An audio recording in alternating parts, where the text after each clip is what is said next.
My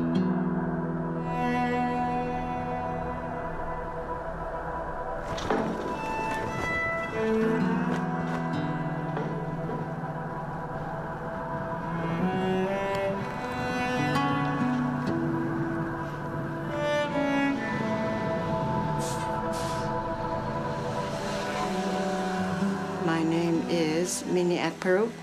I'm a nurse from the Inuits Health Center in Beaucoup.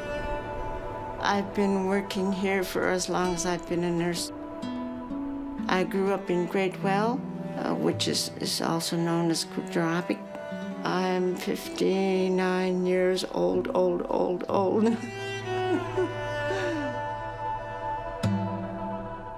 What made you decide to go to school to become a nurse? It's a weird and long story. There was a nurse who came from Great Britain and England. Her name was Miss Lutley, Marie. She was there for probably 20 years, and we got close. And when the federal government started sending students to Churchill, Manitoba, she wanted me to go. So she got the Anglican minister behind her because my parents didn't want to let me go. She finally said, I'll pay you $25 a month to let Minnie go to Churchill, and my mother let me go for $25. I tried to go into nursing as soon as I finished my high school grades, and people, I should say, white people were not ready for that, for me. So I quit nursing school when I had only 6 months to go. And I didn't heal from it for 20 years, and I went back after 20 years. What was it about nursing that attracted you at such a young age? Helping my own people. Miss Lutley made the wheels start moving around in there. I saw her helping a lot of people, and that really attracted me. Like, she helped my mother, because my mother could never have children that stayed alive. I have 3 brothers and 3 sisters. They all died, and I saw the nurse really helping her. Were there other Inuit nurses in your community when you were growing up? No. The first time I went to school was the first year there was a school in Gradewell. So there were no Inuit nurses at all. There were nobody with any profession. You talked about that when you first went to nursing school that white people weren't ready for you. So was it a bad experience at that time? You don't know how bad, and probably nobody will ever know how bad it was. What was it that finally made you go back and get your schooling, finish it, and become a nurse 16 years ago? We had been living in Yellowknife. There's no nursing schools there. And when we moved to Timmins, I realized there was a nursing school there. And I kept applying for RN, and they kept rejecting me, but I kept applying every fall, September. Finally, when I applied for RNA, they took me in, and I transferred to the registered nurse class later. What was the nursing school experience for you like the second time around? Nearly the same. But this time I was much more grown up, much more mature, and harder in my heart. So you were able to push through everything? I think I was second in class when we graduated.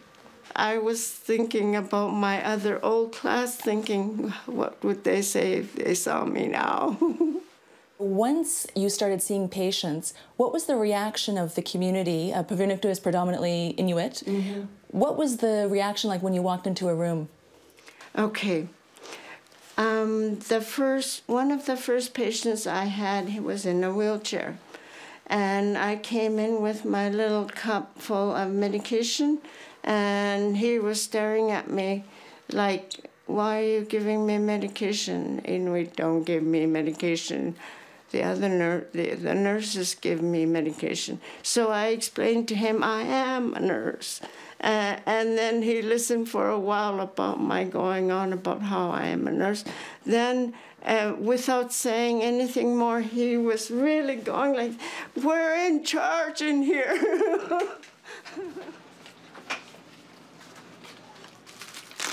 What's the reaction like now when you walk into a room? I'm hoping they're proud. It took a long time to get used to it. It took a long time for me to get used to it and for them to get used to me. What do you think are the main challenges of delivering healthcare in the North?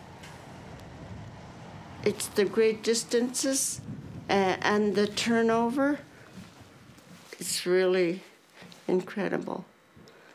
The turnover is incredible.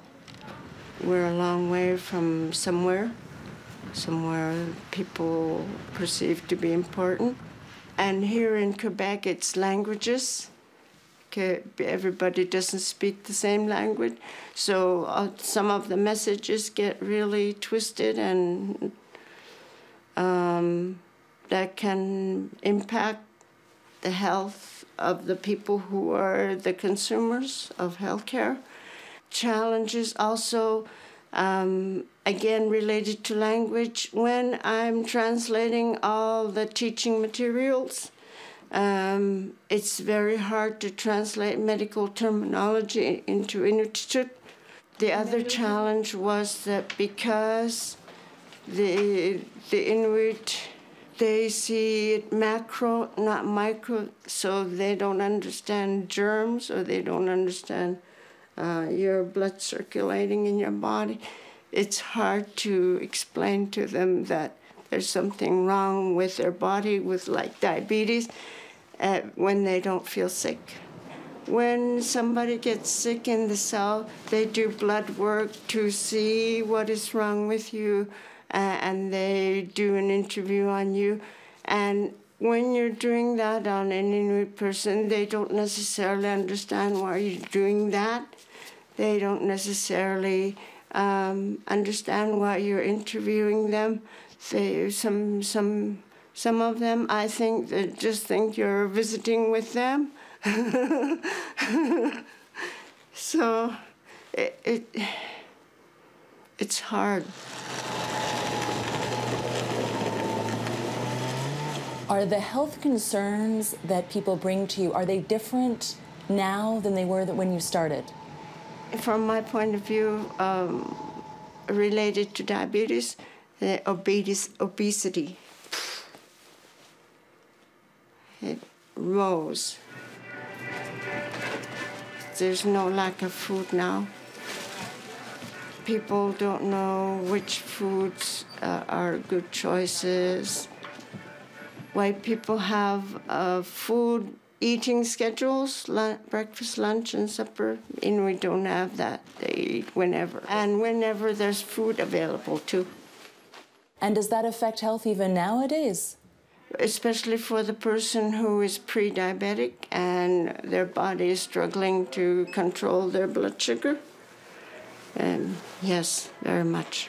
We've been hearing in the other Arctic regions as well that health systems are based on the southern Kalanut way of doing things and doesn't take into account Inuit culture. Mm-hmm. And I'm curious if you've seen this either as a nurse or as someone living and working in the North. It's very frustrating on both sides because the nurses are expecting the reaction to be the same as in the South, and it is not. The nurse gets frustrated because the Inuit sometimes does not follow the nurse's instructions because maybe he didn't understand, maybe his culture doesn't do that, or it's not a normal thing to do in the Inuit culture. But the nurse wants them to do it so they can be healthy again, but they're working against each other. There needs to be, way back down south before they hire them, there needs to be cultural orientation. There needs to be someone down there saying, this is what you're going to encounter, these are the people, and this is from someone who knows what they're talking about. What do you think needs to be done to have more nurses actually from the communities working in the north? People like you trying to get the story out that we need them.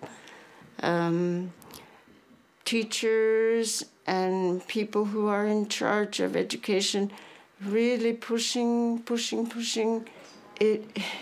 It's a really good experience to be a nurse. You get more than you give.